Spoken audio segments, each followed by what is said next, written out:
Samantala, nakabalik na sa bansa ang BRP Gabriela Silang matapos sa matagumpay na pagbisita sa 3 bansa. Ayon sa Philippine Coast Guard, patunay ito na epektibo ang pinatutupad na modernization program ng pamahalaan.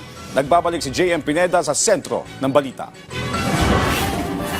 Matagumpay na dumaong ang BRP Gabriela Silang sa Port of Manila pasado alas 6 ng umaga matapos ang pagbisita sa 3 bansa nitong mga nakaraang linggo. Thailand ang naunang destinasyong pinuntahan ng Philippine Coast Guard kung saan nagkaroon dito ng mga exercises at pagsasanay na magpapatibay sa relasyon ng dalawang bansa.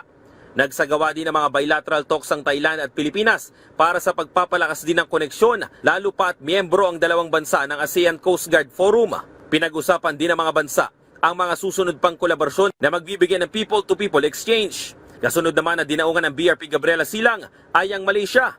Dito ay nagkaroon ng mga courtesy calls ang PCG sa mga kawani ng bansa at kay Philippine Ambassador to Malaysia Maria Angela Ponce. Bukod dyan, may mga tabletop exercises din na isinagawa ang dalawang bansa kasabay din yan ang mga ship tour sa mga barko ng Malaysia. Sa Vietnam naman, ang huling naging destinasyon ng PCG. Dito ay nagsagawa rin ng mga bilateral talks at pagpupulong ang Vietnam at Pilipinas para magpalakas pa ng koneksyon sa bawat isa. Ayon kay PCG Commander Admiral Ronnie Hilgavan, malaking bagay para sa ahensya ang mga ganitong aktibidad. This is consistent with our strategy to engage our neighbors to pursue cooperation on Coast Guard to Coast Guard matters.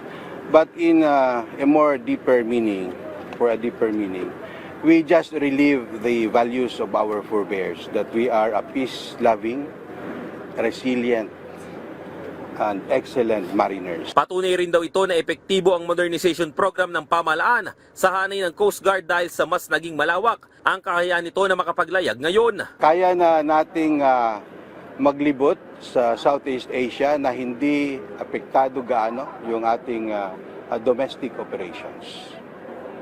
We already have the appropriate type of ships. Of course, we are still modernizing. We are still acquiring more ships. BRP Gabriela Silang actually represents the largest offshore patrol vessel. Target din ng PCG na daungan at kumpletuhin ng bansa sa Southeast Asia sa mga susunod na taon. Dagdag pa ni Gavan na mensahe ito para sa buong mundo na ang Philippine Coast Guard ay nagpapatupad ng kapayapaan sa karagatan at sumusunod sa International Maritime Law. Samantala, kinumpirma naman ng PCG na 2 na lang ang hinahanap sa 10 nawawalang sakay ng lumubog na barko sa Mindoro. Tiniyak ng ahensya na patuloy silang magsasagawa ng search and rescue operation sa lugar para makita ang 2 pang nawawala. Nakatakda naman na magsagawa ng investigasyon ng PCG sa nangyaring pagtaob ng dredging vessel pagtapos ng isinasagawang search and rescue. JM Pineda para sa Pambansang TV sa Bagong Pilipinas.